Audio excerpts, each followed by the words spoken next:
Yuk berjuang bersama kami, salurkan infak donasi terbaik Anda ke nomor rekening berikut ini. Bismillahirrahmanirrahim. Assalamualaikum warahmatullahi wabarakatuh. Alhamdulillah wassalatu wassalamu ala rasulillah wa ala ahlihi wa ashabihi wa mawalah. Alhamdulillah, eh, dari Paya Geli Mengaji lewat program Nyatat mendapatkan pertanyaan dari salah seorang penanya. Pertanyaannya adalah, Assalamualaikum warahmatullahi wabarakatuh. Waalaikumsalam warahmatullahi wabarakatuh. Dari Abu Zain.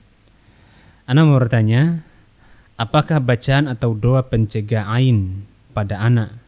Apakah ada sunnah lain pencegah ain? Jazakumullah khairan. Kaum muslimin semoga dirahmati Allah Subhanahu wa taala. Ain merupakan salah satu penyakit yang sangat berbahaya apabila mengenai manusia. Bahkan Nabi kita Muhammad sallallahu alaihi wasallam mengatakan bahwasannya aktsaru ummati, kebanyakan umatku meninggal dunia disebabkan karena ain. Kebanyakan umat ini meninggal dunia karena sebabnya adalah ain. Sehingga ain merupakan penyakit ya, atau penyakit yang sangat berbahaya. Sampai-sampai ain ini bisa mengenai atau bisa terkena kepada 3 golongan. Yang pertama adalah golongan manusia, yang kedua adalah golongan binatang, dan yang ketiga dikenal kepada benda mati seperti mobil, rumah, atau yang serupa, karena saking bahayanya ain. Dan Nabi kita Muhammad SAW menegaskan bahwasannya al-ainu haq, ain itu benar adanya. Ain itu benar adanya. Dan juga Nabi kita Muhammad SAW mengatakan kalau seandainya ada sesuatu yang bisa mendahului takdir, lau kana syai'un yasbihul qadar la sabaqathul ainu. Kalau seandainya ada sesuatu yang bisa mendahului takdir, niscaya ain ini akan mendahului takdir. Saking bahayanya. Insyaallah. Jadi kiat-kiat bagaimana agar seseorang itu dia tidak mengaini orang dan agar orang tidak terkena ain. Jadi dari sisi pandangan ya. Pandangan pertama dari orang agar tidak mengaini orang lain dan bagaimana agar orang itu tidak terkena ain. Yang pertama dari sisi orang yang agar kita tidak zalim kepada saudara kita. Karena ain ini bisa berupa 2 hal. Bisa kepada hasad atau iri, dengki dan lain sebagainya. Atau yang kedua, ain ini bisa kepada kita senang sama orang. Ya, kita senang sama orang. Maka hal tersebut bisa terkena. Yang pernah terjadi zaman Nabi kita Muhammad sallallahu alaihi wasallam ketika ada salah seorang sahabat yang mandi, kemudian dipuji oleh sahabatnya karena kulitnya sangat bersih dan putih, akhirnya dipuji. Seketika itu juga badannya terkena penyakit yang menyebabkan kulitnya menjadi rusak dan dia menjadi sakit yang sangat parah. Akhirnya Nabi kita Muhammad sallallahu alaihi wasallam dibawakan laki-laki datang kepada Nabi Muhammad sallallahu alaihi wasallam dan diadukan kepada beliau. Maka Rasul sallallahu alaihi wasallam menegur sahabat yang memuji temannya tadi. Beliau mengatakan, "Kenapa engkau tidak mendoakan keberkahan untuknya sehingga dia tidak terkena ain?" Akhirnya Rasulullah SAW memerintahkan sahabat yang memuji tadi untuk berwudu. Setelah berwudu, bekas wudunya ini dimandikan kepada orang yang terkena ain, dan seketika itu juga sembuh secara total. Secara total, insyaallah taala. Ini yang pertama adalah dari sisi kita, apabila kita puji saudara kita, puji teman kita, puji anak kita, takjub dengan siapa saja, maka jangan lupa mengucapkan barakallahu fiik. Barakallahu fiik. Semoga Allah Subhanahu wa taala memberikan keberkahan kepadamu. Karena dalam hadis tadi Rasulullah SAW menegur sahabatnya, kenapa engkau tidak doakan keberkahan untuknya? Atau ucapkan nama Allah, Allahu Akbar, Alhamdulillah, Subhanallah, Masya Allah, dan yang serupa. agar orang yang kita pandang tadi atau kita takjub tadi tidak terkena ain. Ini dari sisi kita. Apalagi kalau hasad. Hasad, naudzubillah, kita harus berlindung dari sifat hasad kepada saudara kita. Karena kebanyakan kaum muslimin apabila dia melihat apabila tetangganya pakai AC, dia yang kedinginan. Nah, ini berbahaya. Maka kita harus pandai-pandai dalam hal seperti ini. Apabila kita hasad kepada seseorang dari sisi hartanya, dari sisi keberhasilannya, dari sisi apanya, maka jalan yang diajarkan oleh Nabi kita Muhammad SAW, doakan dia. Kita doakan. Apa doanya? Adalah Allahumma zid alaihi wa atini khairan minhu. Ya Allah, tambahkanlah nikmatmu untuknya dan berikanlah aku yang terbaik daripada apa yang kau berikan kepada dia. Kita minta yang terbaik, bukan kita minta yang sama. Sehingga kita tidak ada iri lagi sama siapapun di antara kaum muslimin. Ini adalah dari sisi orang yang agar dia tidak mengaini orang dan agar dia tidak hasad dan juga tidak takjub. Adalah dua hal yang tadi. Kemudian yang selanjutnya dari sisi orang yang telah terkena ain. Yang pertama adalah hendaklah dia bersabar kepada Allah Subhanahu wa taala. Karena tidaklah satu penyakit menimpa seseorang melainkan itu ujian dari Allah Subhanahu wa taala, dan itu karena dosa yang dia lakukan.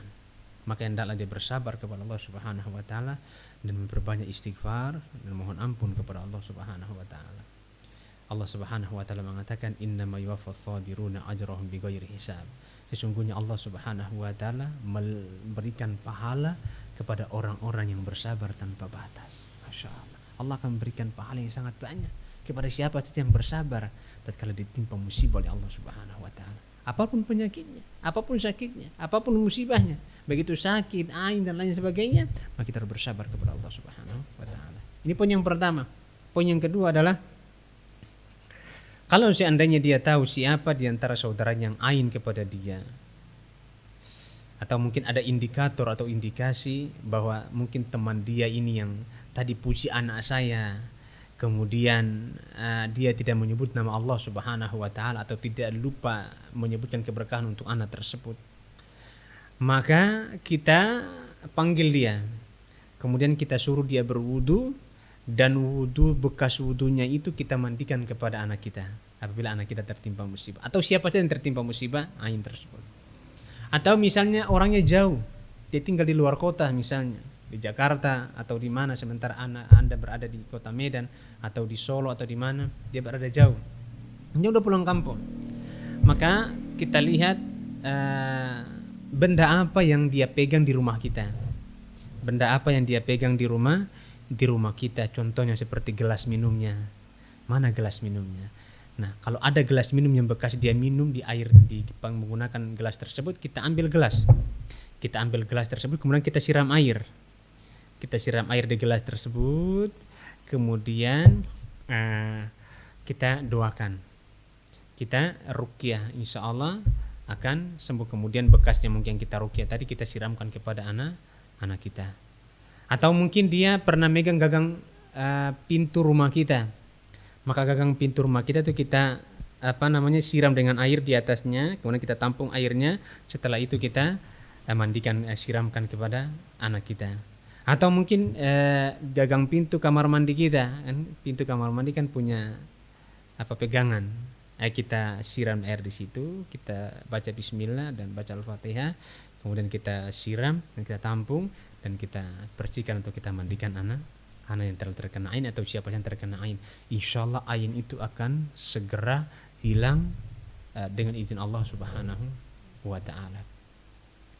Ini yang kedua. Yang ketiga adalah ruqyah syar'iyyah. Baik itu ruqyah mandiri atau meminta di ruqyah. Insyaallah taala akan segera Allah Subhanahu wa taala mengangkat penyakit yang menimpa anak kita atau bahkan diri kita sendiri yang terkena ain dengan izin Allah Subhanahu wa taala. Nah, lalu bagaimana agar kita tidak terkena ain? Kita tidak terkena ain, yang pertama adalah ingat banyak-banyak berdoa kepada Allah Subhanahu wa taala. Jaga zikir pagi dan petang, jangan lupa. Baca zikir pagi dan petang, insyaallah kita terlindungi dari ain. Terutama baca doa a'udzu bikalimatillahi tammati min syarri ma khalaq. Kemudian baca ayat kursi. kemudian baca qul huwallahu ahad, qul a'udzu birabbil falaq, qul a'udzu birabbin nas. Karena Rasulullah mengatakan siapa saja yang membaca doa ini di waktu pagi, maka tidak ada satupun yang mampu membahayakan sampai dia berada di waktu sore. Tidak ada satupun manusia yang baca di waktu sore, maka tidak ada satupun yang dapat membahayakan sampai dia berada di waktu pagi, dan seterusnya. Jangan lupa kita baca zikir pagi dan petang agar kita terhindar dari penyakit-penyakit ain. Karena kadang-kadang teman kita takjub sama kita, takjub, kemudian senang dengan kita, bangga dengan kita, kemudian dia lupa mengucapkan nama Allah Subhanahu wa Ta'ala, kita bisa terkena ain. Bahkan ingat, sepertiga manusia yang masuk ke dalam kubur itu sebabnya karena ain. Dan sebagian besar umat Islam ini meninggal itu karena ain. Ya mungkin darah tinggi, kolesterol, diabetes dan sebagainya, itu mungkin hanya sebagai sebab. Yang menjadi dia diabetes, yang menjadi dia gula darah, yang menjadi dia serangan jantung, yang menjadi dia apa, semuanya itu adalah sebab karena ain. Maka jangan sampai kita lupa berzikir kepada Allah Subhanahu wa Ta'ala. Kemudian yang keempat adalah tatkala kita harus banyak-banyak berlindung kepada Allah Subhanahu wa Ta'ala dari segala sesuatu. Nabi mengajarkan kepada kita bagaimana agar kita apabila melihat seseorang ditimpa musibah, misalnya kakinya patah, tangannya patah, atau hidungnya mukanya terbakar, atau apa saja penyakit yang kita lihat menimpa saudara kita, maka jangan lupa baca doa yang diajarkan oleh Nabi kita Muhammad SAW. Apa doanya? Alhamdulillahilladzi faddalani, alhamdulillahilladzi afani mimma ibtalah wa faddalani ala katsirin mimman khalaqa tafdila. Ini jangan sampai lupa dibaca. Karena Rasul mengatakan barang siapa yang baca doa ini, dia akan terhindar dari penyakit yang ditimpakan kepada orang yang dia lihat tadi. Ini banyak jalan yang dianjurkan kepada kita, dan yang terakhir adalah berusaha untuk meninggalkan maksiat dan dosa.